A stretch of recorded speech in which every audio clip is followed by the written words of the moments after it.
and our players across the league are too often the targets. This is not something any player in this league should have to tolerate. Do you think Caitlin's being used as a pawn?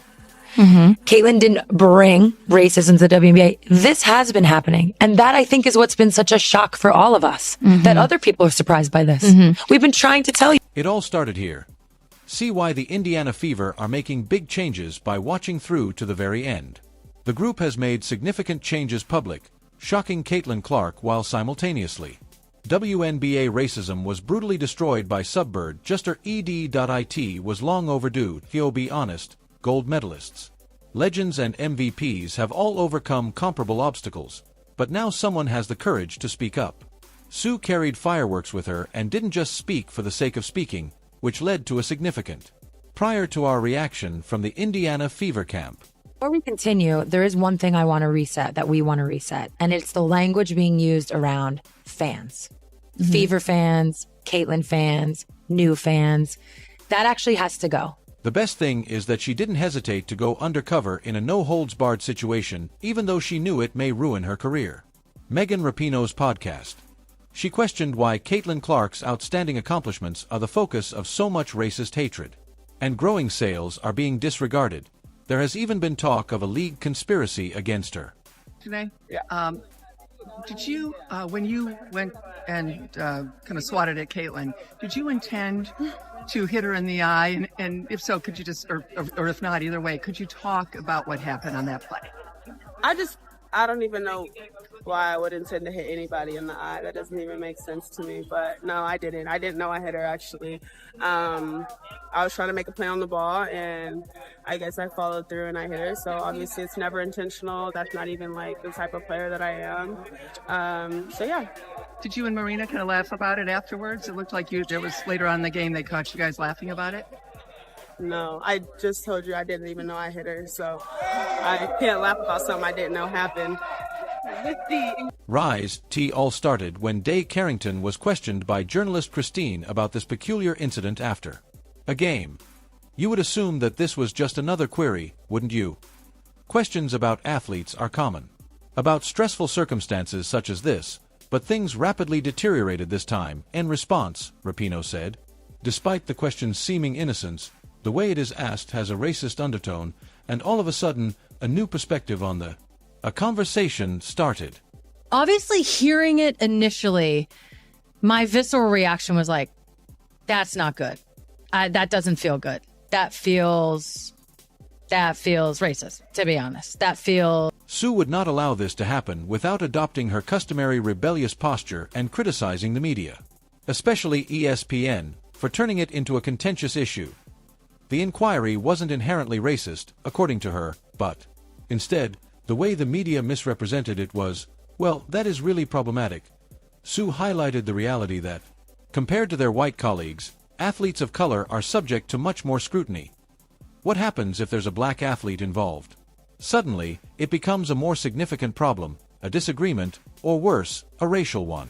I disagree with you on Christine Brennan's question being dickish, or maybe she shouldn't have answered it, because it was something that was out there that everybody was talking about. And so she asked the question, and it was a great opportunity for Carrington to, on the record, say, no, I didn't do it.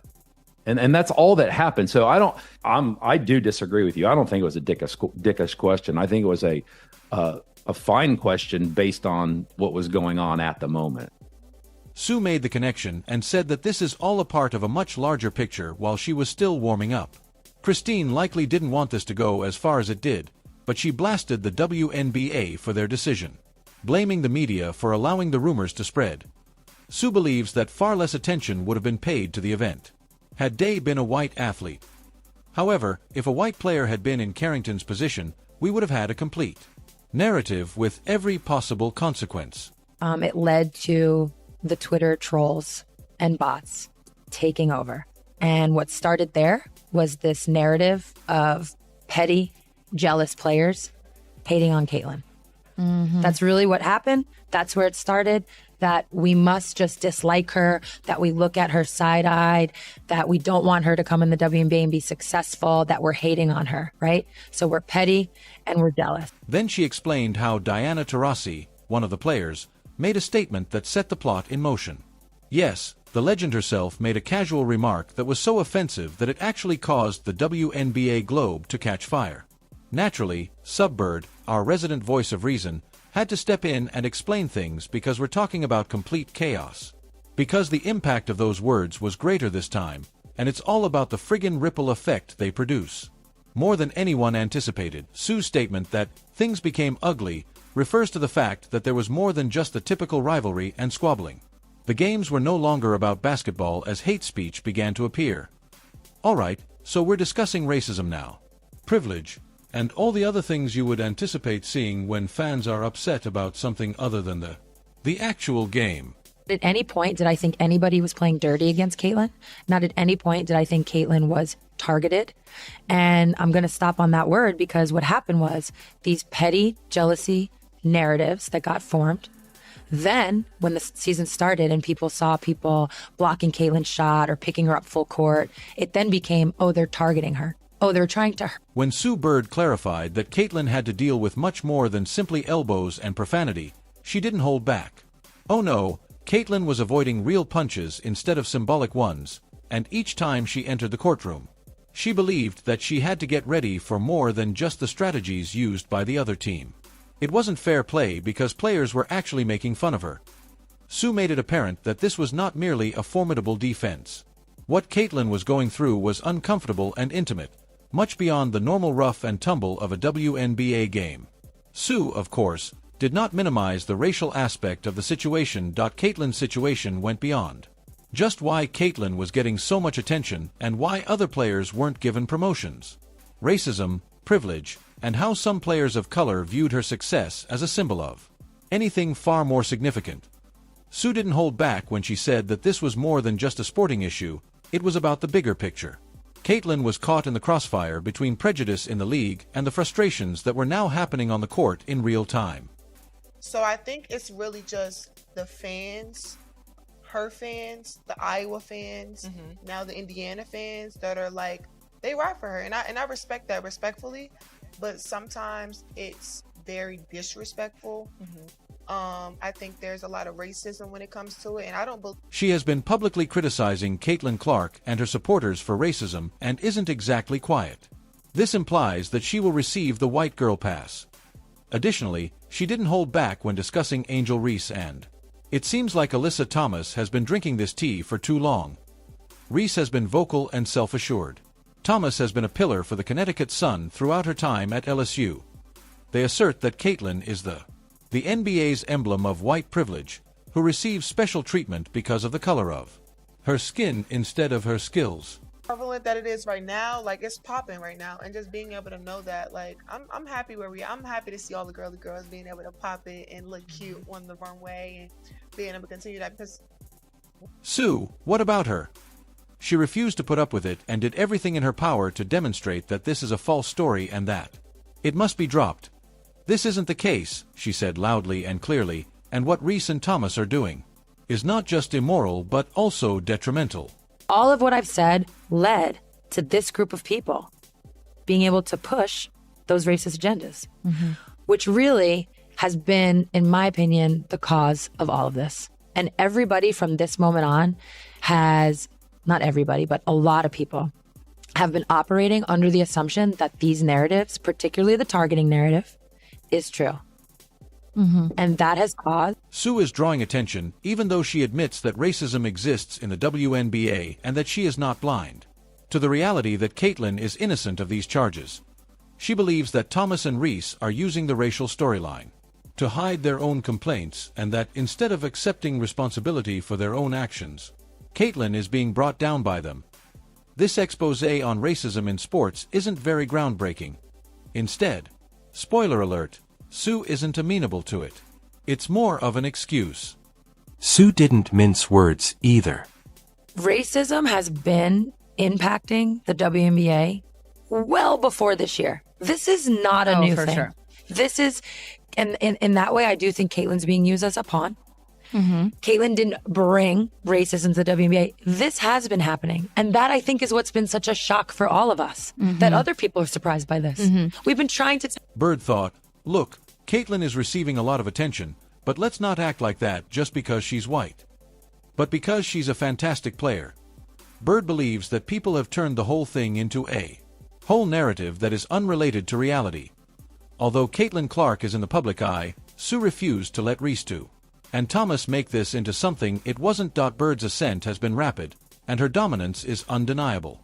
On the court, she's obviously doing amazing. Her game speaks for itself. I think my favorite part is just women's basketball, women's sports really, but women's basketball has been on the rise.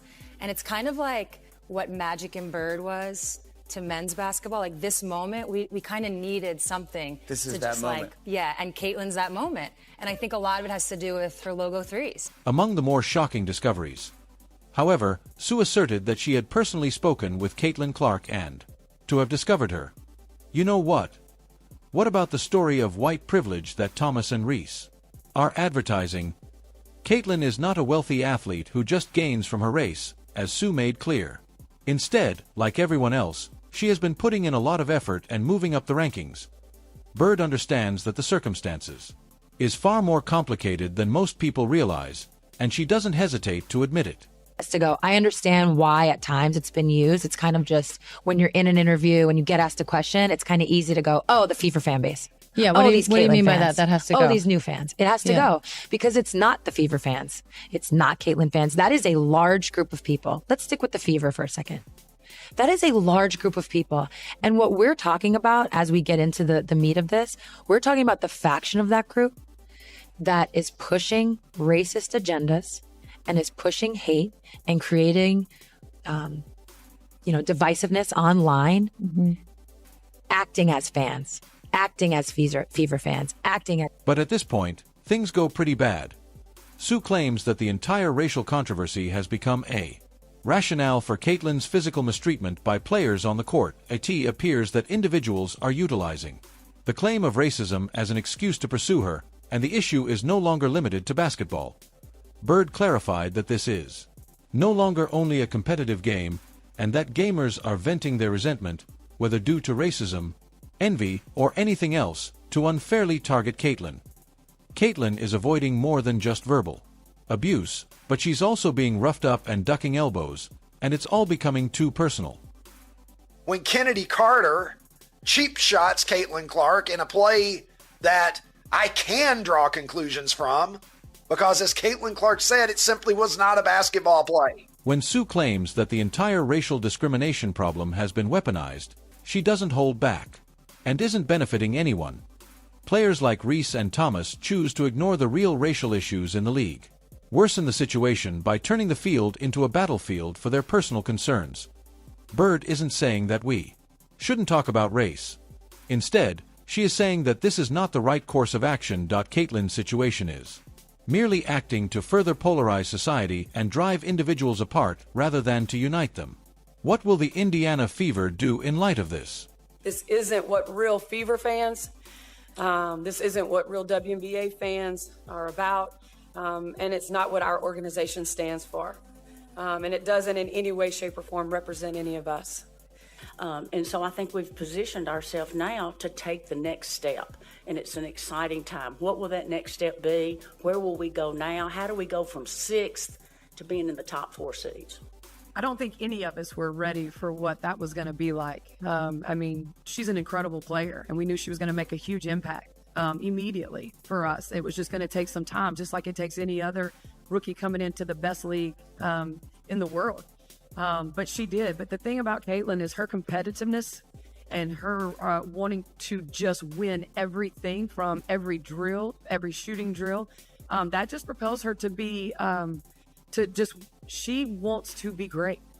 And she did things that put her in that category this year. She makes everybody around her better with her, her game, the way she's a playmaker, and she gets everybody involved. But, she's, I would say she exceeded, expectations just because I didn't think really we knew what it was going to look like. So what comes next? The Fever are going to see a major transformation, albeit it hasn't been made explicit. No, nobody is safe now that Amber Cox has arrived. Recently, the Fever took in a new general manager and Kelly Krakoff has been reinstated as the team's president of basketball and business operations. The new front desk will attempt to significantly alter the team during the winter as players depart and new ones arrive. Caitlin Clark will lose some close friends in the process, but she will also lose those individuals she truly wants to see go, such as Christy Sides, the head coach. Indeed, they will fire their own coach this winter. Without a doubt, these modifications will shake up the Indiana Fever and shape them for the future. What are your thoughts about that? Are you anticipating changes? When the 2025 season starts inside the Fever organization, they will surely be able to compete for the top 4 with a brand new team centered on Caitlin Clark,